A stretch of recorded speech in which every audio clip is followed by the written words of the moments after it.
I think it was this week I had a call with a client who was in a kind of a difficult situation, as he said, between a rock and a hard place.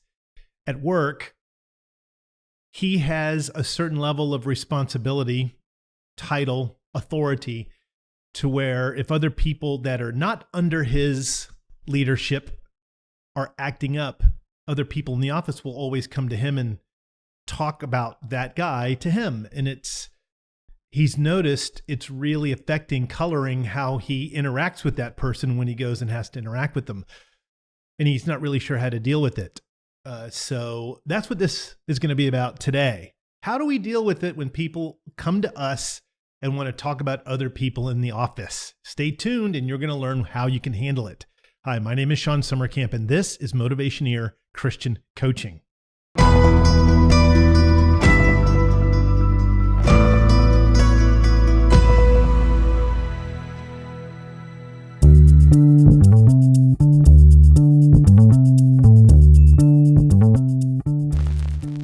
So there's a funny saying, I say this loosely. Maybe you have a good enough rapport with these people who are coming to you that you can say it, but it's the, save the drama for your mama. We don't want to say that to somebody who's complaining to us about other colleagues, but that's the essence of it. We don't want to be kind of tied up in the drama. That's negative energy. Now, here's the difficult thing to maybe absorb. If they are coming to you with that type of negative energy, it means you're giving off or are willing to receive it. This is that concept I talk about a lot on my channel, in all my coaching, on my membership site, everything. Negative energy attracts negative energy. I use metaphorically the idea that level 1 energy is the flight, running away. Level 2 energy is the fight, standing and trading blows or verbally arguing. Well, level 1 and level 1 attract, level 1 and level 2 attract, and level 2 and level 2 attract. So if people are always coming to me complaining about someone else, it's because probably I've complained to them about things and they think it's a safe place to come and complain. This has happened to me, unfortunately, meaning I have been that guy. I complain about others, talk about it. Yep, even I would go so far as to say gossip. And then I realized one day, whoa, I got to change this. I don't want to be that guy anymore. And yet I had all these people that kept coming to me all the time. So I've been there. There's a beautiful passage, Proverbs 26:22, I think. I might be messing that one up, but it says something like, the words of a gossip are like choice morsels. They go down to the inmost parts. I kind of look at it like drinking hot chocolate on a really cold day. You can just kind of feel the warmth come over you. That's gossip. It's very easy to get into it. It's easy to stay in it. And if people are coming to us, especially people that we like, we want to make an impression on, we want to support, telling us negative things, it's even more tasty. So how do we handle it? Well, yeah, go ahead and tell them, say the drama for your mom if you want, but Matthew chapter 18, 15 through 17, I think, gives us a little bit of that wisdom. He says, if your brother sins against you, go and show him your fault, just between the two of you. This is the best and first place to always start. When someone comes to me and complains about someone else, now I'm assuming, and I want to share this with you as if, okay, they're not Christians, so you can't just go, hey, Matthew 18, right? Try that. Let's say we can't do that because they are not open to that, hearing the gospel, right? But we can say to them, what has that person said when you've talked to them about it? We don't want to ask a yes/no question here. Hey, did you tell them? Did you ask them about this? Have you spoken to them? That's yes/no. Because they can say no and then get stuck in the left hemisphere analysis, and we don't really want that. What we want to do is kind of help them learn how healthy it is, one, to stop coming to me, and two, to go learn to work it out on their own.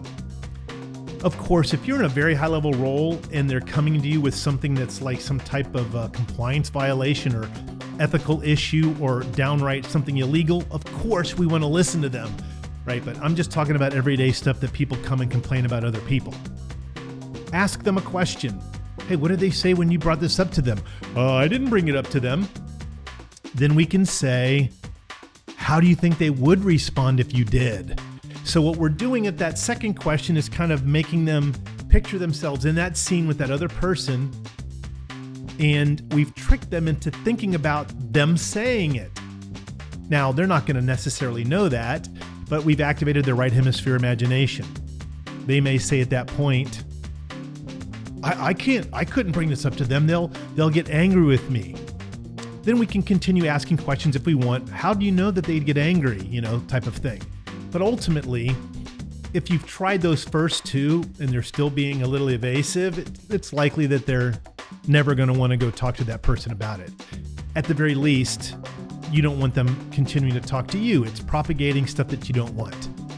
Then I'd say maybe you can make a recommendation. Hey, look, if it's really, really bothering you and you just can't get over it, maybe you should talk to their boss, our boss, or HR or something. Now, they're going to go, oh, no. And then they're going to get the idea they're not going to come to you anymore for advice about this situation, which is kind of good. It's what you want.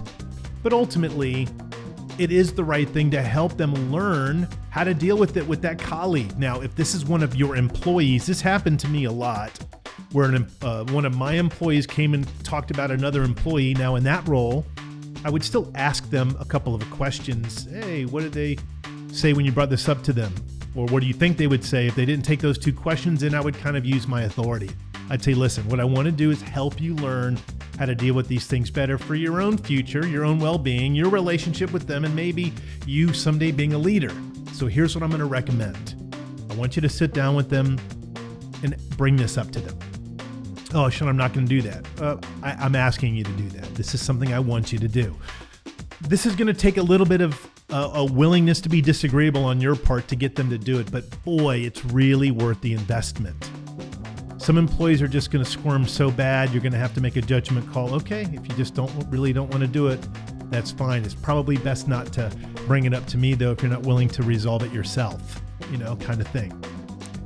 We ultimately don't want to go to work filled with the drama. Drama equals negative energy. When we get into that negative energy space, it blocks us from seeing lots of great opportunities, of course, enjoying ourselves at work, but also developing the rapport with our colleagues that we know will really help accelerate the business. If we're all sitting around in negative energy soup, it's not going to do anything for my career, theirs, or the company. So try this out, please. And if you have another technique, of course, let me know below. And if you've tried it out and it works or doesn't work, also, I'd love to hear from you. Thanks for watching. Please like and subscribe for 2 new videos each week. Tell me in the comments below about your career situation, and I'll make a video for you with a shout out. You can also become a member at Motivationeer.com. Your career is not just a way to make a living, it's a way to transform the world.